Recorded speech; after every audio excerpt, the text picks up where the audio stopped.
hello, and good morning. Welcome to the Victim to Victory podcast series. My name is Tracy Cook, and today we are going to showcase Rach. Now, this series gives a voice to those that have overcome challenges in all forms, that dare greatly to share their real stories. Amazing humans like Rach that have seen hope and risen above those adversities to become victorious, that go on to inspire and support others to do the same. And today we are welcoming and giving a voice and a platform to Rach from Perth. Hello, how are you? Good morning, I'm fabulous. Thanks for having me. Oh, more than welcome. Now, a little bit of a backstory how Rach and I have connected. We are both based in Perth, and I was doing the Victim to Victory podcast series filming at Roots TV in Perth before COVID hit, and one of my guests actually mentioned Broken Crayons Still Colour and Rach. And at the same time, I was on Facebook, Perth Social Group, and somebody had mentioned domestic violence and support and fundraising, and her name was popping up everywhere. She's a personality. She is raw, she is real, she is tenacious, and she is controversial, and I absolutely love her. I love the message that she's sharing. I love her emotion and her real life story that is going to touch your heart and inspire you to be more and be a better version of yourself with love and support. And she gives a voice for those with the people that don't have voices or are just struggling with day-to-day life. So welcome, Rach. I think you're phenomenal. Please share with our audience today, what is your story? Who is Rach? And share the amazing things that you're doing for everybody here. Wow. Firstly, what an introduction. Thank you. I kind of feel a bit special now. So my name thanks. My name is Rach Mac. I am the director and founder of Broken Crayons Still Colour Foundation. Now, I started my foundation after suffering horrific domestic violence, which I almost died in that journey. I will first say, you will notice me clearing my throat, and I do have a very husky voice. That is from an injury that is now lifelong I sustained from being strangled too hard that actually broke a bone in my neck. So I do apologise. I'm not thick. It's just something I have. You think with a husky voice I'd be a really good singer. I'm not. I've tried. So, as I'd said, I met what I thought was the most good-looking, tattooed, ripped dude, the type I go for, on Tinder. Little did I know, by swiping right that day, that would change my life forever. And pretty horrific way. It was the most traumatic thing I've ever gone through in my life. And like I said, I almost died. So my abuser, I can name him because he has been convicted and was found guilty on every single charge. His name was Tim Bircham, and we met on Tinder, and it was very much this whirlwind of rage. He swept me off my feet. I was like, who is this muscle-bound, beautiful man? In the first, I would say, 8 months of our relationship, excuse me, in hindsight, there were red flags, but at the time, I made excuses for them. He seemed very jealous if any man looked at me or I got a compliment. And back in those days, I was a very successful real estate agent, had been for 19 years. So I had a lot of after hours work and things like that, and my phone ringing, he'd always go, oh, is that your lover? And I used to think back then, before I became educated, oh my God, he must be so into me because he gets so jealous and is so cute. But it was becoming more of a pattern. It started to affect my work. And then the name calling started to escalate. The accusations started to escalate. The one thing I will say, I've never cheated in my life, and I never would. I have too much dignity for myself and any partner I would have at that time or in my future. And I was always being accused of cheating. It then was, where are you? And I could be at the supermarket, I don't believe you, take a photo of yourself with the trolley, send it to me. And I was starting to get scared. So I would do it. You know, you're not in your office, you're an effing liar. And I'd have to take a photograph in my office, on my computer. I did then realise that he was starting to control me and my movements. And I was worried, but I thought, hang on, I've got to make him feel more comfortable. It's something I'm doing that's making him feel this way. So I started to blame myself. I need to show him more love. I need to be more affectionate. Then the violence started. Now, and how far into the relationship, Rach, was this? How much? It was probably 8 months to a year. Yep. And the first attack was brutal. And when I say brutal, I'm actually surprised I survived it. So I was fast asleep. I had I still have long hair, but I had even longer hair on top of my head. And he pulled me out of the bed by my hair, punched me in the face, in the head, was strangling me to the point that I became unconscious. I have twins, boy-girl twins, and my 11-year-old daughter Milla came up the stairs, and the last thing I remember is seeing her out of the corner of my eye. And then, of course, I was unconscious. What I do remember is waking up to Milla trying to get me up. She was on top of him, trying to get him off me and get me up. Somehow she managed to do that. And we got to the top of the stairs, and he grabbed me by my ponytail and kicked me in my back. Now, I don't know how we made it to the car, because that's all a bit of a blur to me, but I had an electric gate and it was taking forever to open. And I just remember it opening and there were cops everywhere. And one grabbed me and the twins, and the others just stampeded in there. What I didn't know at the time is why Milla was trying to get Tim off me. She had also called the police. So in that instance, she saved my life. What a brave young lady. What a brave young lady, protecting her mum like that and having the common sense to call the police. That's so brave of her, Rach. And the funny thing, well, not funny as in ha-ha, because none of this is funny, but my boy twin pushed record on his laptop. So a lot of it, when they got me down the stairs, was recorded. Now, Tim stabbed me and sliced me, and that was all caught on the video that Fletcher had set up record. I didn't even realise at that time, because I think when your adrenaline takes over, or you're in such a state of panic and self-survival mode, I didn't even realise he had stabbed me or sliced me. I later discovered he had also started slicing himself, saying that I did it. So obviously forensics came and they knew it was bullshit, because the wounds on him, there's no way I could have done it, the angle of the knife and things like that. He was arrested that night.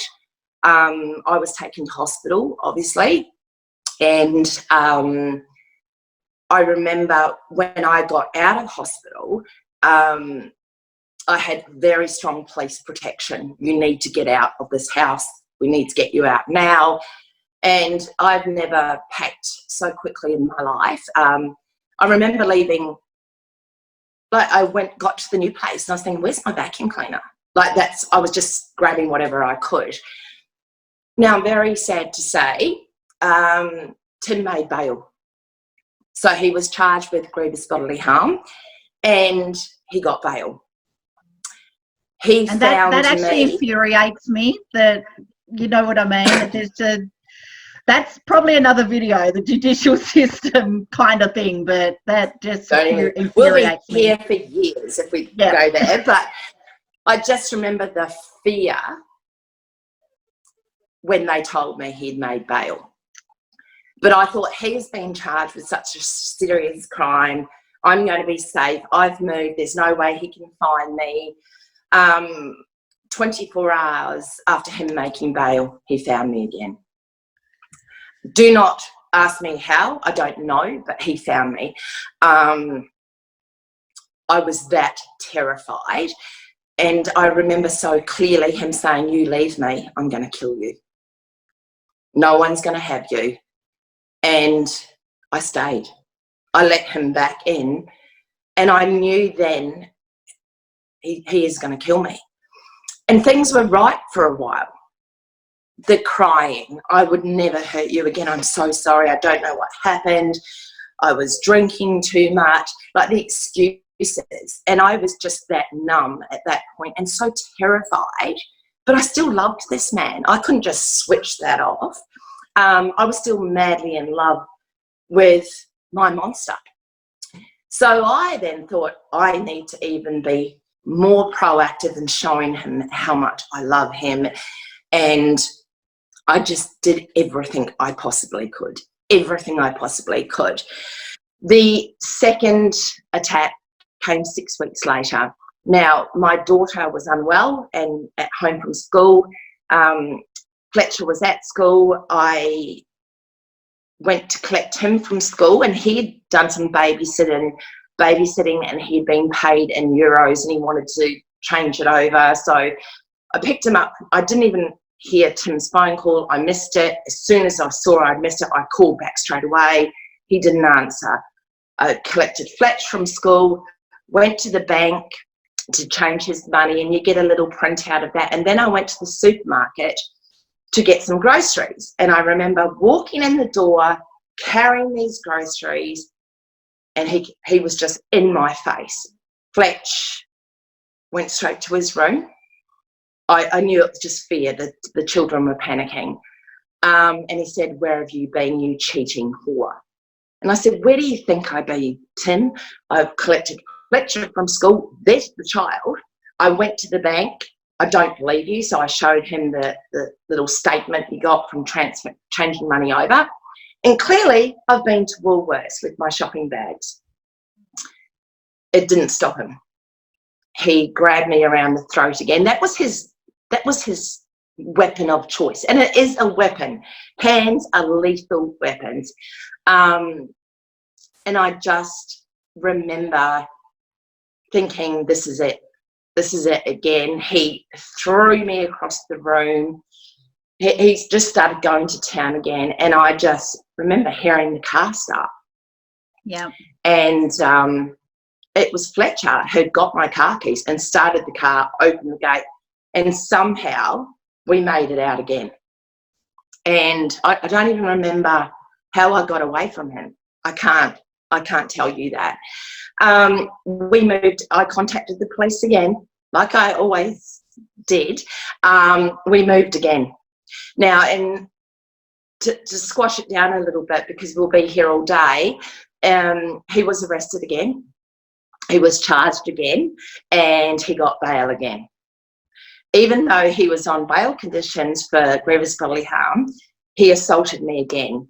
So we moved 12 times in 3 years because he kept getting bail and he kept finding me. He would hire private investigators, you name it, he'd find me. Now, he's completely obsessed, Rach. He's completely obsessed.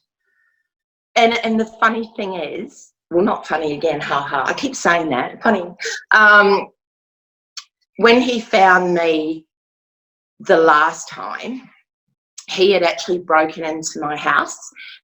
He had installed spyware in my bedroom. He had put spyware in my bathroom.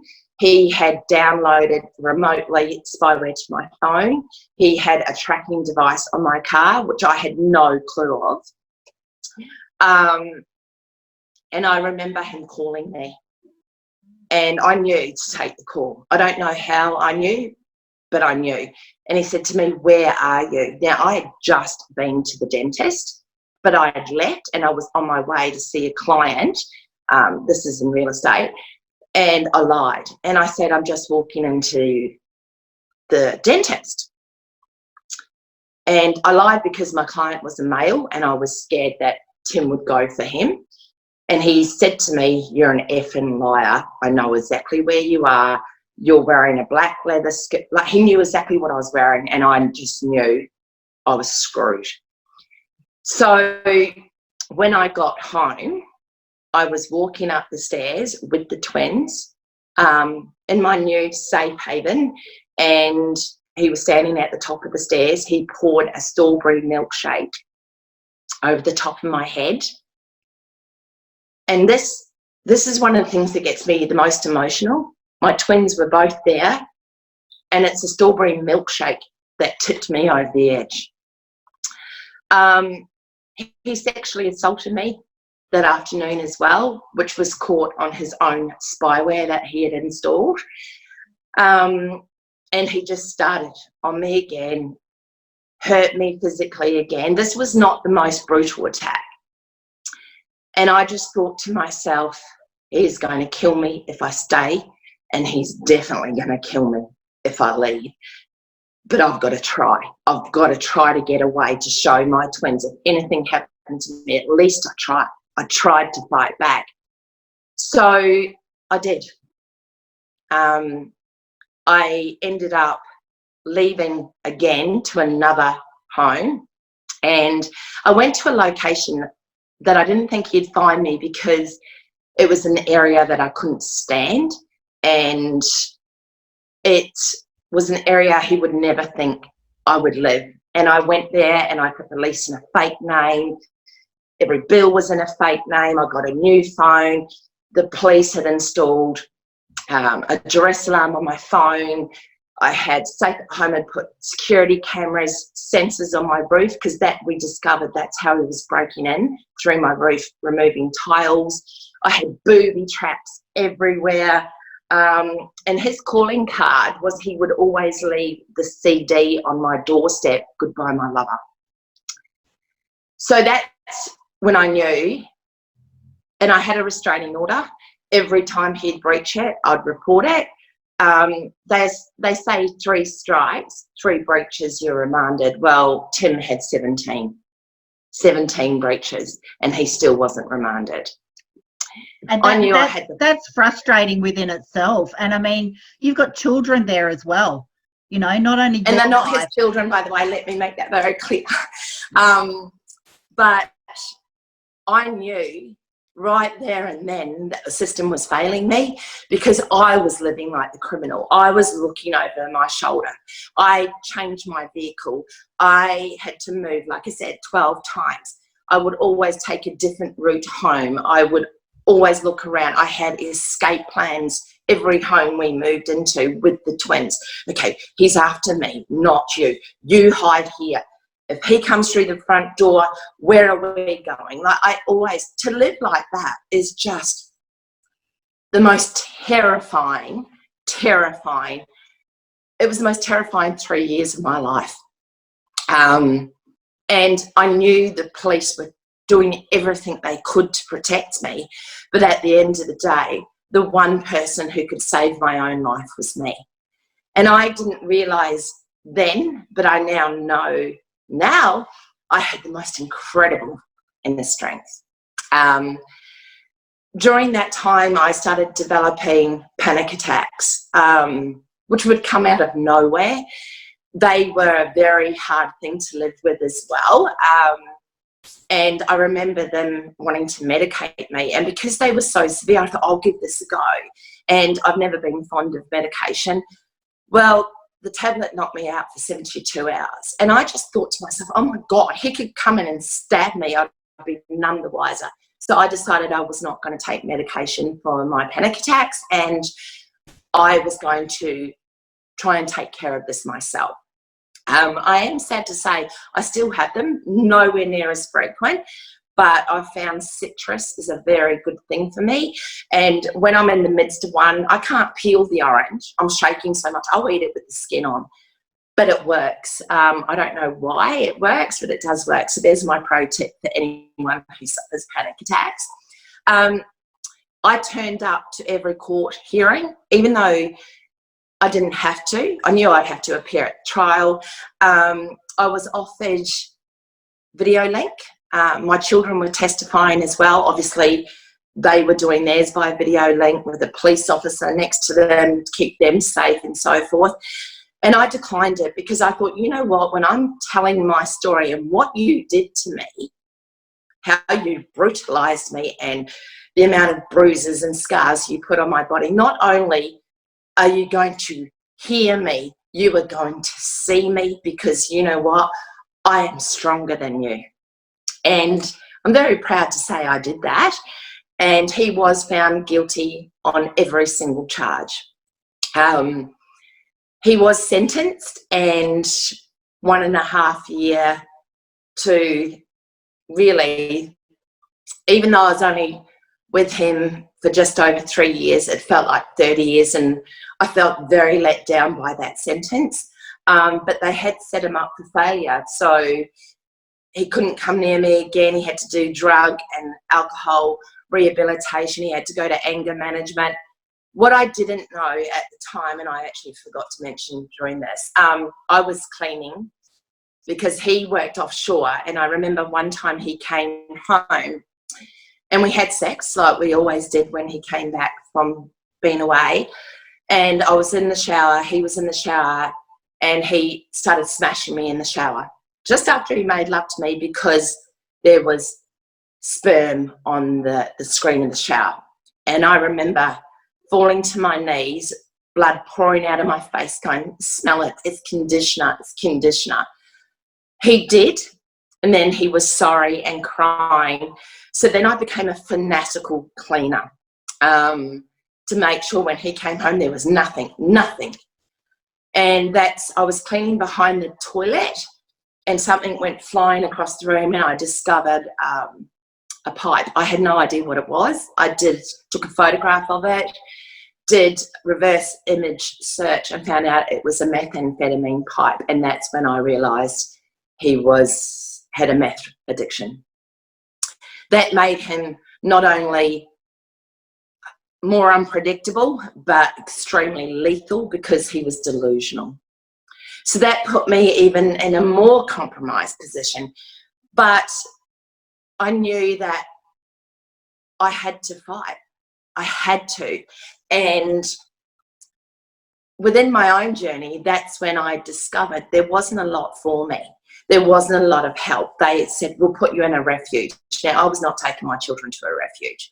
And not that I'd ever been in one or seen one, but it's probably the best decision I've ever made, because I've gone to counsel victims in refuges. I've given speeches, and it's just a place you don't want to be with your kids. Then they offered to put me into witness protection, where children and I would be relocated to another state, given new identities, and I would never see my family or friends again. And my children, I was married for 13 years to a wonderful man, would never see their father again. There was no way in hell I was doing that, because Tim had won again. So I just knew that I had to create something for myself. So I was given, because he transferred every cent out of my bank account with the spyware to his, I had no money. So I sold my $17,000 engagement ring from him for $3,000. I bought a really bomby car, but I had money to feed my kids. I couldn't go back to my job because he was threatening my clients. So I had nothing. I was given the odd gift card for Coles and things like that from DV establishments. But I guess when I came out the other side, And my journey, unfortunately, is not over, which I can't really discuss because it's another trial, which you know about because you saw the pictures of my face in February. That I felt so alone in that time, and I'd lost all my friends because he isolated me. That's when the idea of Broken Crowns came from. That if I felt so alone and had no one to reach out to, and what was I going to do if I couldn't have been the only one. So it started from a small little idea, and I started it in October 2016 is when I finally left my abuser for the last time, and he was convicted August 2018. But I started my little idea in December 2016. And it really took a while for it to hit its strides because I was still recovering.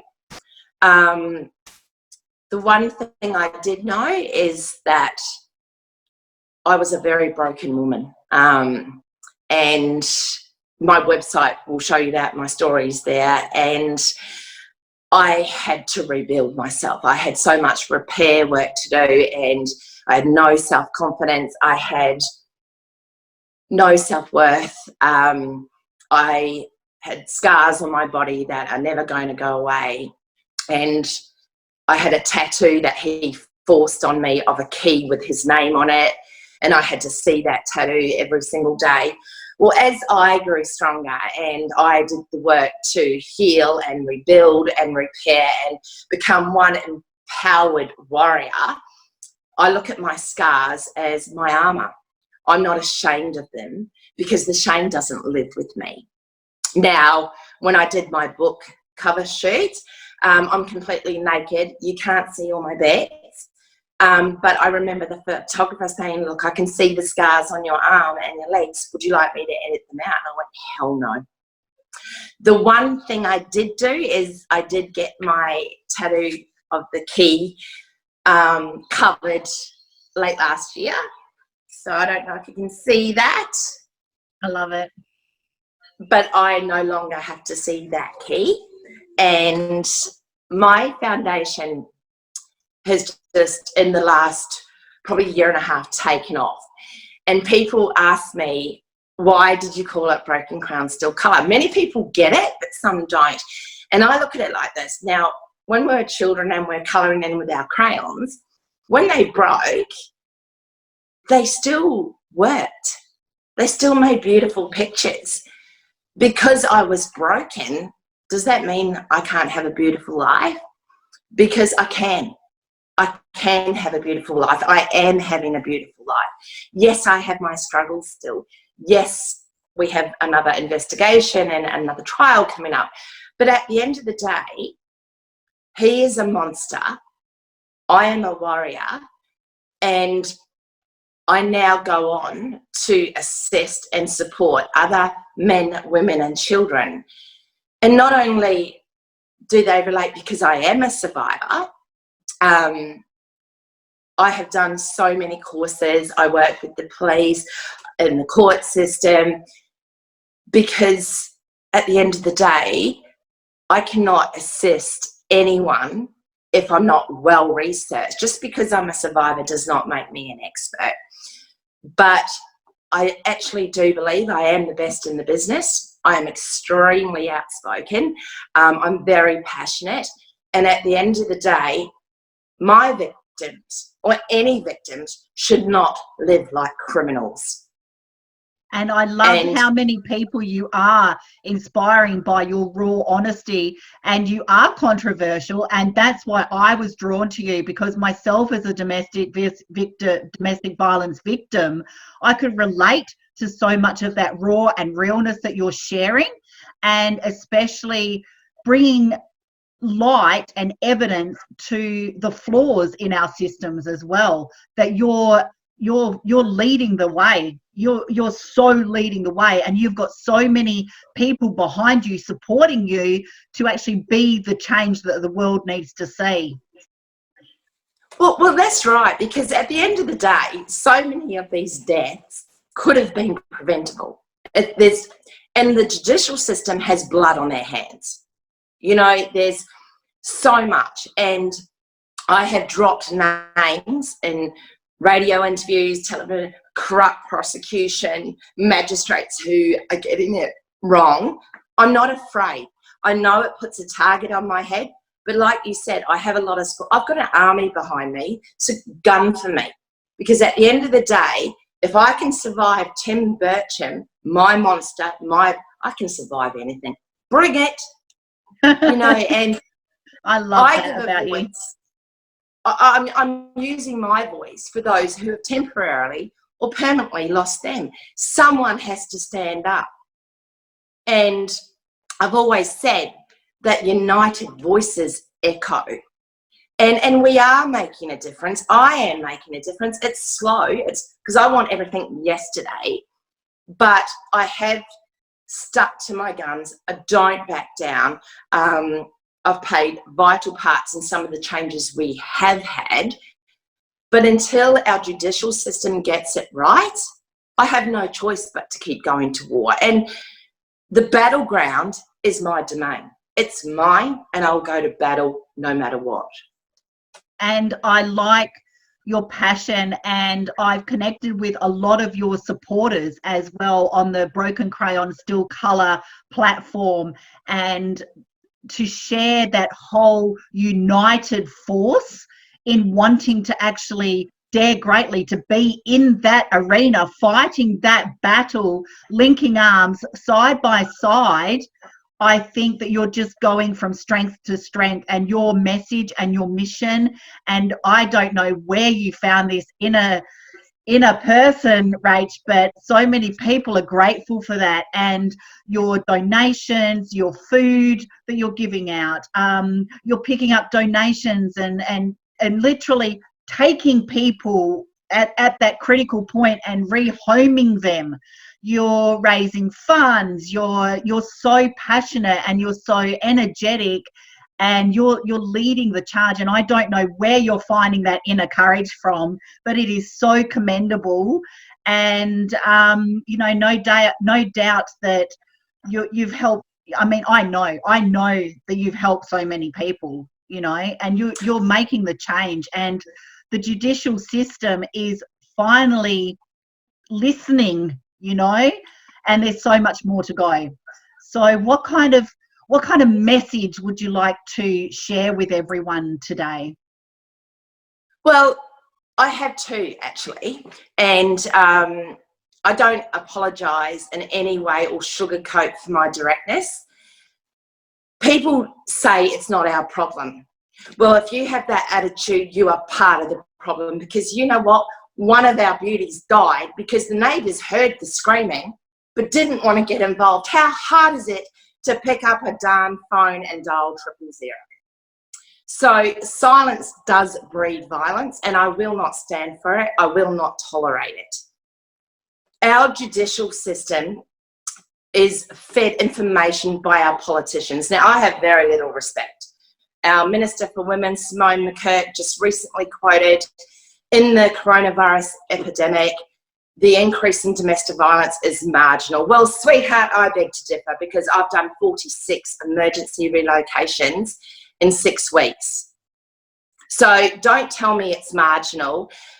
What we have to understand is our politicians get paid for this, paid to advocate. I don't get paid for this. This is purely volunteer. I get paid for guest speaking and education classes, and I donate a portion of what I make back to Broken Crowns. But silence does breed violence. You have to speak up. You need to get involved. You know, if you see something's not right, you need to call it. If you're unsure, please contact me, because I'm happy to educate anyone. We have a huge problem in Australia. This is the white elephant that everyone's too scared to address. Well, I'm not, because that white elephant almost killed me. It's killed so many others. I'm the lucky one. I am a lucky one. But it tears at my heart every time I hear of a death. You know, and I take this personal. Before my journey, I didn't know much about domestic violence. Actually, I knew very little, but I've made it my responsibility to know everything. So my message is, silence does breed violence. Don't believe everything our politicians and the media feed you. You want to get the truth, you come to me because I tell the truth. And I guess my final message is, broken crowns do still colour. I'm a broken crown. I colour beautifully. I am living proof of this. And that is such a powerful message, and I appreciate you so much. You have got my support in whatever I can bring to you and your foundation and your mission. You have got my full support. I have totally got your back, Rach, and I'm not afraid either of saying my point of view as well. So the more people that can get behind you and dare greatly to step into that arena with you, the more we're going to be able to change the world. And it's either being part of the solution or part of the problem. So silence does breed violence. And if you see something, please reach out, contact authorities, or get in contact with Rach, and we will drop her links.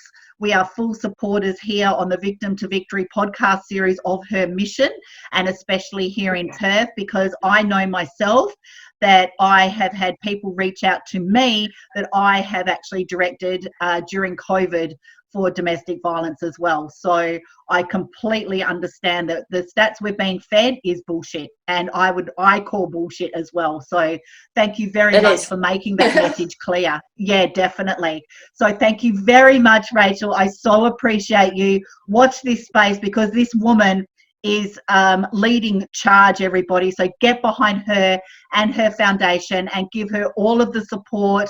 If you've got donations in Perth of any kind, contact either of us and we can sort something out. I'm sure I can direct you to Rach and her foundation. And you can find our podcast on YouTube and the Facebook group at Victim to Victory podcast series. If you got value from today, please subscribe, like and comment. And thank you very much, Rach. Your message is powerful. I love you, girl. And we're going to be doing a follow-up from this as well. And I'd like to leave you with a message. Step into your power and let your voice roar. Thank you very much. Thank you.